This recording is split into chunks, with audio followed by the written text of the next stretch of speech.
MMA Boxing Talk here. I just wanted to make a video recapping last night's fights. Really good night of fights, all the fights were pretty exciting. We had a beautiful head kick KO, spinning heel kick by Thiago Santos early in the fight. Unreal. Um, Definitely one of the candidates of knockout of the year so far. I know it's early. Um, Paul Felder looked really, really good. I believe he just started before this fight. Just started training at Duke Rufus gym, so it really showed in this fight. Um, Another fight that really sticks out in my mind was Gavin Tucker just outclassed Sam Cecilia, but of course, we had Derrick Lewis defeating Travis Browne in the second round via TKO, ground and pound. Um, Very exciting fight. Travis Browne came out, was landing some steeps to Derrick Lewis's midsection. That seemed to really, really cause a lot of pain for Derrick Lewis. He was holding his stomach, leaning forward. Just trying to buy some time basically to recover a little bit. But he did land a really big shot in that first round, and I knew, just by experience, by seeing Travis Browne fight so many times, once he gets hit really hard, his legs seem to really give out on him, and he looks like a baby deer or a fucking a giraffe. Very uncoordinated, and we saw that in the second round. Lewis had him up against the cage, landed two massive uppercuts. Then he had him on the run, and he finally dinged one right off the forehead, just grazed his forehead, and Travis Browne went down very awkwardly, and Lewis didn't make any mistakes, got on top of him, finished it. Of course, it was a bit of a late stoppage, but great win for Derrick Lewis. I mean, I like what he said. I don't like all of his post-fight press interview there, but I mean, what he said is that after the fight, he called out. He did like to fight the winner of Overeem versus Mark Hunt. I think that would be ideal for Derrick Lewis, because I mean, now Derrick Lewis is, he was ranked number 8.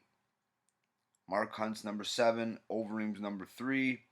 And Ngannou, he's available, but I don't think they'll give Lewis and Ngannou quite yet. But I could see them giving Lewis another big name who's been around for a while. I think Mark Hunt versus Overeem, the winner, would be perfect. Not sure what they're going to do with Francis Ngannou. Yeah, I'm not sure. Like, the winner of Fabricio Werdum versus Ben Rothwell, I'm not really sure if they're going to get a title shot for sure. The winner, Werdum's had, he's beat Travis Browne since he lost the title. He beat Travis Browne. Ben Rothwell, his last fight was a loss against Junior Dos Santos. So maybe they'll give Francis Ngannou the winner of that fight. There is talk they'll give Francis Ngannou maybe Cain Velasquez. I don't really know if Cain wants to take that fight. We'll see. And of course, we have Junior Dos Santos fighting for the title soon in May. But yeah, the heavyweight division is starting to become a little bit more interesting, because now we have two legit prospects who are younger and exciting. Derrick Lewis, Francis Ngannou. They're both in the top 8 now.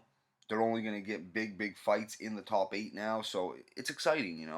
Finally, we have a little bit of new blood in that division. Still very old division, but anyway, very interesting. Also, Johnny Hendricks had a very good performance in the co-main event against Hector Lombard. I was impressed. I picked him to win. I also picked Derrick Lewis to win. But yeah, Johnny Hendricks using his footwork, dancing around in there. I mean, looking great.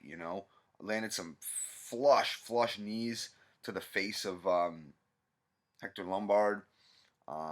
Lombard's a tough guy, And when I saw Lombard come out and not blow his gas tank right off the bat, not go for the kill right off the bat, I thought, ooh, that might not be good for Johnny Hendricks. I thought, if Hendricks could weather the storm, his best bet would be, to outwork Lombard in the later rounds once he got tired. Lombard really never got that tired. He never really blew his load. but Hendricks just picked him apart. Great performance, great fight. Nice to see. I'm not a Johnny Hendricks fan. He actually rubbed me the wrong way. He's you know, head scratcher sometimes there with the weight cut.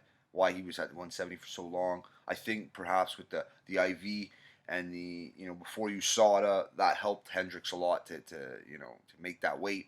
Now he has a hard time. 185. He's still a very small 185er. But at least he's going to be healthy. At least he's happy. He said it himself. Fighting's fun again. He was slipping punches and landing counters. He looked really good. I'm not really sure who he's going to fight next. There's a lot of big, scary guys in that division, and a lot bigger than him at middleweight. I mean, let's just see the rankings for fun here. So, I would assume Johnny Hendricks is going to get a top 15 opponent next. The 15th ranked guy, Sam Alvey, Tim Boetsch, Uriah Hall, Talis Latis, Kelvin Gastelum. Gastelum's got a fight coming up. But I mean, a fight with Tim Boetsch, Johnny Hendricks, Tim Boetsch, Johnny Hendricks, Sam Alvey, that'd be a decent fight. I'm down for that. Let me know what you guys think, though. That's it for this one. I'm really excited. 2 weeks away, less than 2 weeks away now from UFC 209. Can't wait for that card. Some huge fights. Title implications with Khabib versus Tony. That's the fight I'm most looking forward to. We have Wonderboy Woodley rematch. Can't wait for that. Overeem versus Mark Hunt. We might see Derrick Lewis fight the winner. We have Lando Venata also fighting on that card. We have Rashad Evans' debut at 185 is going to be on that card. Should be a very good night of fights. I cannot wait. I'll be putting out prediction videos probably either late this week or early next week for the main event, the co-main event, Overeem Hunt. It's going to be great. So stay tuned for that. If you like the video, subscribe. Check me out on Twitter at MMA Boxing Talk 1. Peace.